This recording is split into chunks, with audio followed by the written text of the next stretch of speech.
The War of the Worlds by H.G. Wells. Book 1, The Coming of the Martians.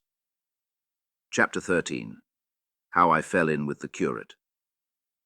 After getting this sudden lesson in the power of terrestrial weapons, the Martians retreated to their original position upon Horsham Common, and in their haste, and encumbered with the debris of their smashed companion, they no doubt overlooked many such a stray and negligible victim as myself. Had they left their comrade and pushed on forthwith, there was nothing at that time between them and London but batteries of 12-pounder guns, and they would certainly have reached the capital in advance of the tidings of their approach. As sudden, dreadful, and destructive their advent would have been as the earthquake that destroyed Lisbon a century ago. But they were in no hurry. Cylinder followed cylinder on its interplanetary flight. Every 24 hours brought them reinforcement. And meanwhile the military and naval authorities, now fully alive to the tremendous power of their antagonists, worked with furious energy. Every minute a fresh gun came into position until, before twilight, every copse, every row of suburban villas on the hilly slopes about Kingston and Richmond, masked an expectant black muzzle. And through the charred and desolated area, perhaps 20 square miles altogether, that encircled the Martian encampment on Horsham Common, through charred and ruined villages among the green trees, through the blackened and smoking arcades that had been but a day ago pine spinneys, crawled the devoted scouts with the heliographs that were presently to warn the gunners of the Martian approach.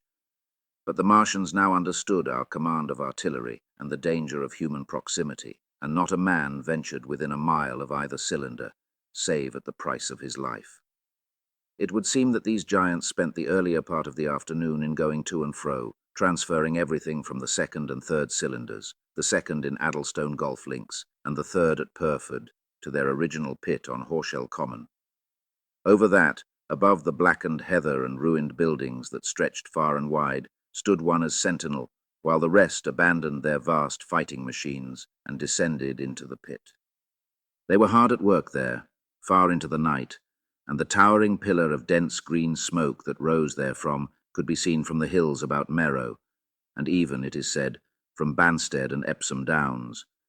And while the Martians behind me were thus preparing for their next sally, and in front of me humanity gathered for the battle, I made my way with infinite pains and labour from the fire and smoke of burning Weybridge towards London. I saw an abandoned boat, very small and remote, drifting downstream, and throwing off the most of my sodden clothes, I went after it, gained it, and so escaped out of that destruction. There were no oars in the boat, but I contrived to paddle, as well as my parboiled hands would allow, down the river towards Halliford and Walton, going very tediously and continually looking behind me, as you may well understand. I followed the river because I considered that the water gave me my best chance of escape should these giants return. The hot water from the Martians' overthrow drifted downstream with me, so that for the best part of a mile I could see little of either bank. Once, however, I made out a string of black figures hurrying across the meadows from the direction of Weybridge. Halliford, it seemed, was deserted, and several of the houses facing the river were on fire. It was strange to see the place quite tranquil, quite desolate under the hot blue sky, with the smoke and little threads of flame going straight up into the heat of the afternoon. Never before had I seen houses burning without the accompaniment of an obstructive crowd. A little farther on, the dry reeds up the bank were smoking and glowing, and a line of fire inland was marching steadily across a late field of hay. For a long time I drifted, so painful and weary was I after the violence I had been through, and so intense the heat upon the water. Then my fears got the better of me again, and I resumed my paddling. The sun scorched my bare back.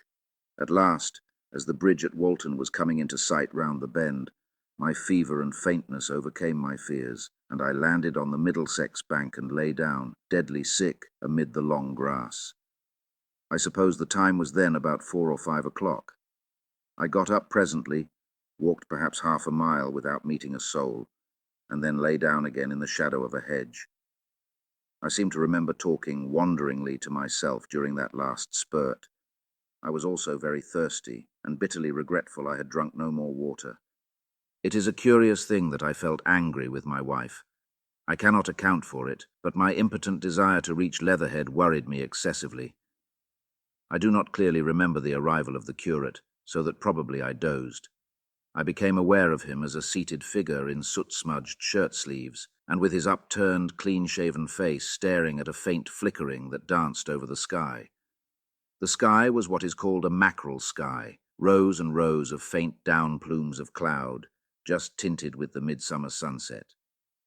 I sat up, and at the rustle of my motion he looked at me quickly. "Have you any water?" I asked abruptly. He shook his head. "You have been asking for water for the last hour," he said. For a moment we were silent, taking stock of each other. I dare say he found me a strange enough figure, naked, save for my water-soaked trousers and socks, scalded, and my face and shoulders blackened by the smoke. His face was a fair weakness, his chin retreated, and his hair lay in crisp, almost flaxen curls on his low forehead. His eyes were rather large, pale blue, and blankly staring. He spoke abruptly, looking vacantly away from me. "What does it mean?" he said. "What do these things mean?" I stared at him and made no answer. He extended a thin white hand and spoke in almost a complaining tone. "Why are these things permitted? What sins have we done?" The morning service was over. I was walking through the roads to clear my brain for the afternoon.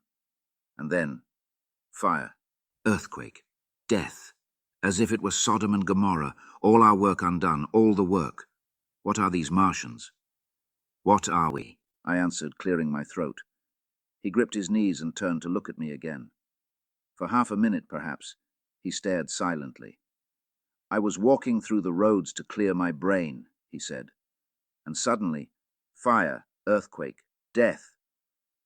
He relapsed into silence, with his chin now sunken almost to his knees. Presently he began waving his hand. "All the work, all the Sunday schools. What have we done? What has Weybridge done? Everything gone, everything destroyed, the church. We rebuilt it only 3 years ago. Gone, swept out of existence. Why?" Another pause, and he broke out again like one demented. "The smoke of her burning goeth up for ever and ever," he shouted. His eyes flamed, and he pointed a lean finger in the direction of Weybridge. By this time I was beginning to take his measure. The tremendous tragedy in which he had been involved, it was evident he was a fugitive from Weybridge, had driven him to the very verge of his reason. "Are we far from Sunbury?" I said in a matter-of-fact tone. "What are we to do?" he asked. "Are these creatures everywhere? Has the earth been given over to them? Are we far from Sunbury? Only this morning I officiated at early celebration." "Things have changed," I said quietly. "You must keep your head. There is still hope." "Hope?" "Yes, plentiful hope, for all this destruction." I began to explain my view of our position. He listened at first, but as I went on, the interest dawning in his eyes gave place to their former stare, and his regard wandered from me. "This must be the beginning of the end," he said, interrupting me. "The end, the great and terrible day of the Lord, when men shall call upon the mountains and the rocks to fall upon them and hide them from the face of him that sitteth upon the throne." I began to understand the position. I ceased my laboured reasoning, struggled to my feet, and standing over him, laid my hand on his shoulder. "Be a man," said I. "You are scared out of your wits. What good is religion if it collapses under calamity? Think of what earthquakes and floods, wars and volcanoes have done before to men. Did you think God had exempted Weybridge? He is not an insurance agent." For a time he sat in blank silence. "But how can we escape?" he asked suddenly.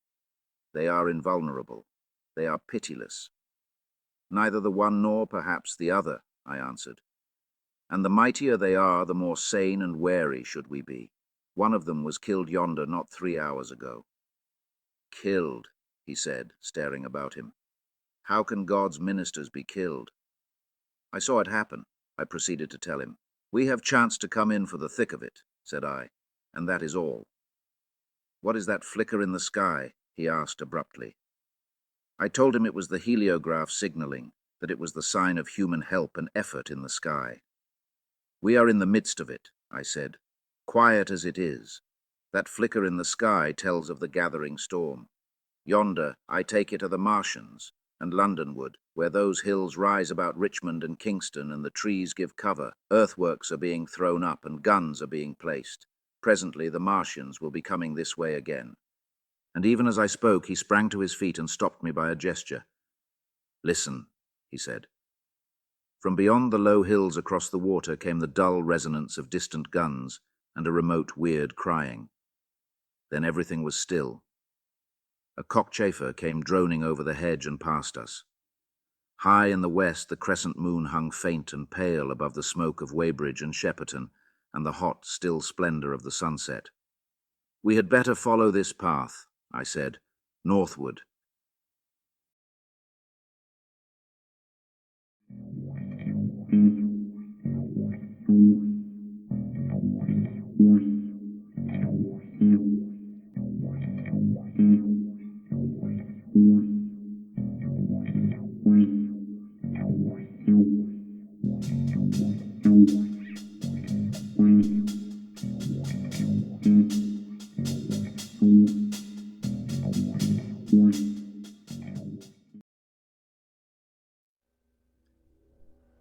Masters, mistresses, the Doctor requires materials in order to maintain the TARDIS and ensure continued functionality. He similarly requires carbon-based comestibles to sustain his own biological functions and existence.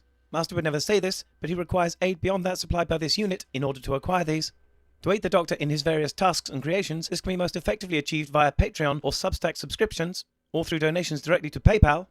Or if you desire physical goods in return for your contributions, written accounts of my travels with the Doctor are also available on Amazon. Links are in the description below. Thank you, masters, mistresses.